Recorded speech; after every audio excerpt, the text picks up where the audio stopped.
चलो लिखो। इससे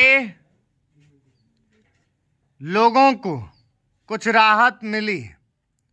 जहां तक रुपए के लेन देन का प्रश्न है, पहले 25% तक का ब्याज लिया जाता था।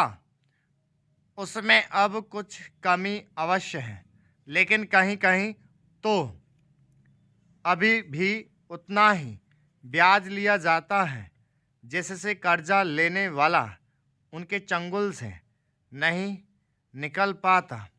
सरकार भी अब उचित दर पर कर्जा देने लगी है। इस वजह से कहीं कहीं पर साहूकारों के ब्याज की दर में कमी आई है।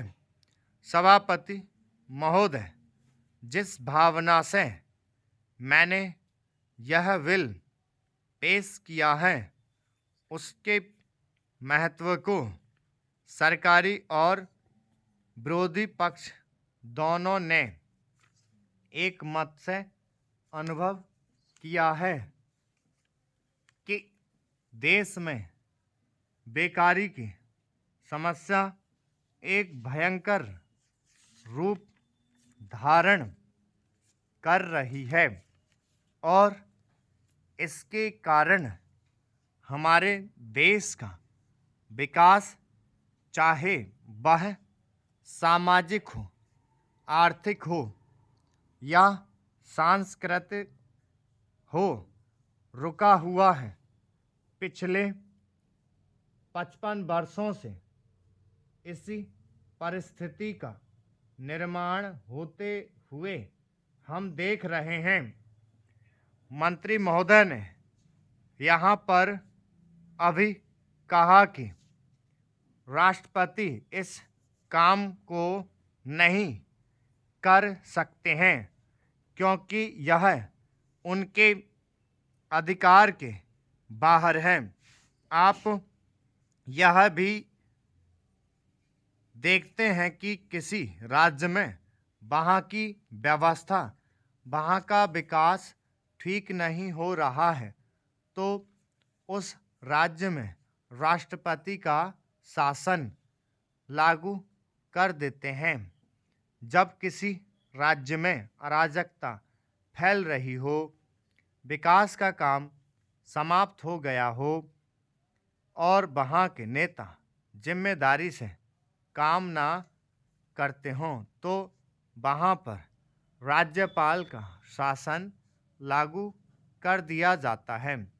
ऐसे अनेक उदाहरण हमारे देश में मौजूद हैं।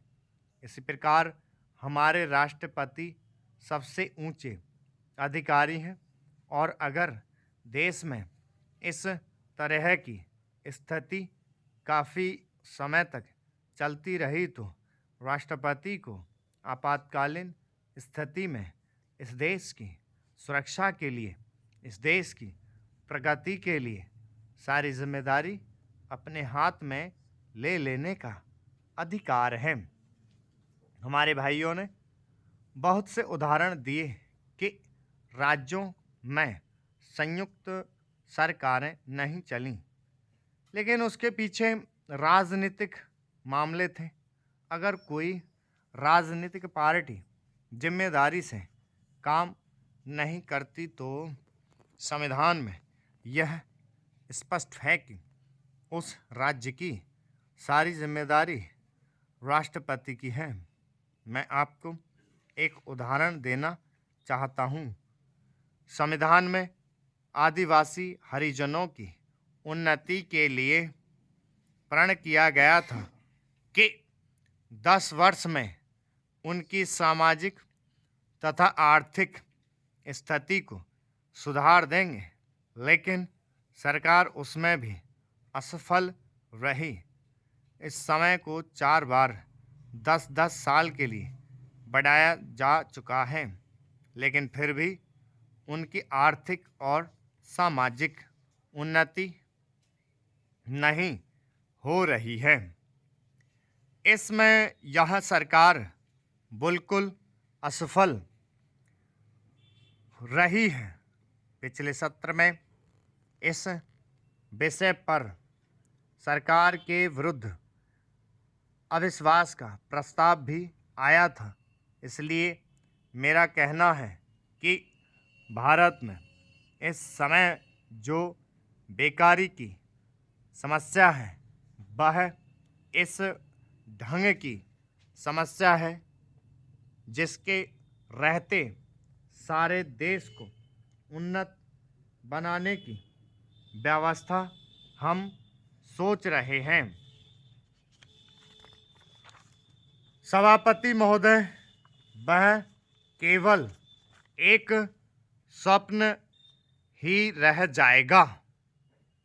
ऐसी स्थिति में मैं अनुभव करता हूँ कि आपातकाल की घोषणा की जाए और इस देश के जो बुद्धिमान लोग हैं उनको लेकर एक सर्वदलीय सरकार स्थापित की जाए।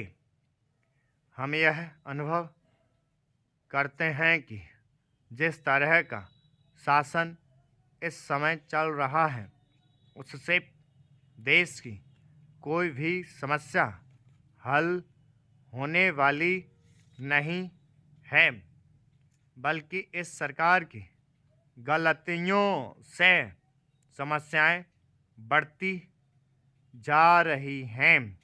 राष्ट्र की आंतरिक सुरक्षा के विषय में जो बिल मंत्री महोदय ने प्रस्तुत किया है उस पर अब तक जितने भी भाषण हुए हैं उनको मैंने बड़े ध्यान से सुना है। माननीय सदस्यों ने व्यक्तिगत स्वतंत्रता की लपेट में बहुत सारी बातें कही हैं और हमारे दल की ओर इशारा करते हुए कहा कि हम भी इसके औचित्य के संबंध में फिर से विचार करें।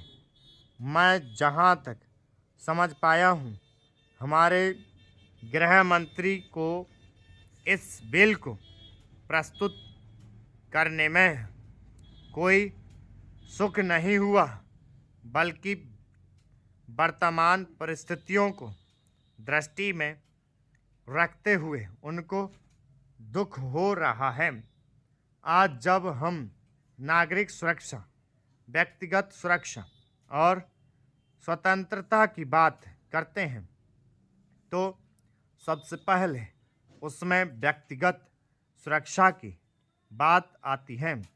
प्रत्येक नागरिक इस राष्ट्र की अपनी सत्ता में रहकर सुरक्षित रहना चाहता है। हमने इस बात की सुरक्षा अपने संविधान में दी है और हम यह आशा करते हैं कि राजनीतिक दलों में आपसी मतभेद होते हुए भी राजनीतिक मतभेद का आदर होना चाहिए। मतभेद होते हुए भी शांति और सुरक्षा बनी रहनी चाहिए। माननीय सदस्य पूछते हैं कि ऐसी कौन सी असाधारण परिस्थिति आ गई थी जिसके कारण आपको नज़रबंदी बिल लाना पड़ा। मैं आपसे कहना चाहता हूं कि क्या यही अच्छा होता यदि नेहरू जी की उस बात को जो उन्होंने लोकतंत्र के संबंध में बहुत वर्ष पहले कही थी आज भी स्मरण रखते।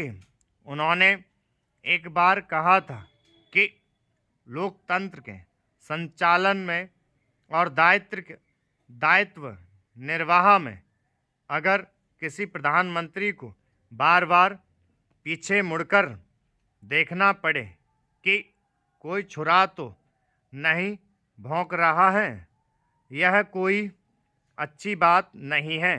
यदि ऐसी परिस्थिति देश में पैदा हो जाए सांप्रदायिक दृष्टि से। स्टॉप। ये 800 वर्डों की 80 की स्पीड है। समझ गए सभी?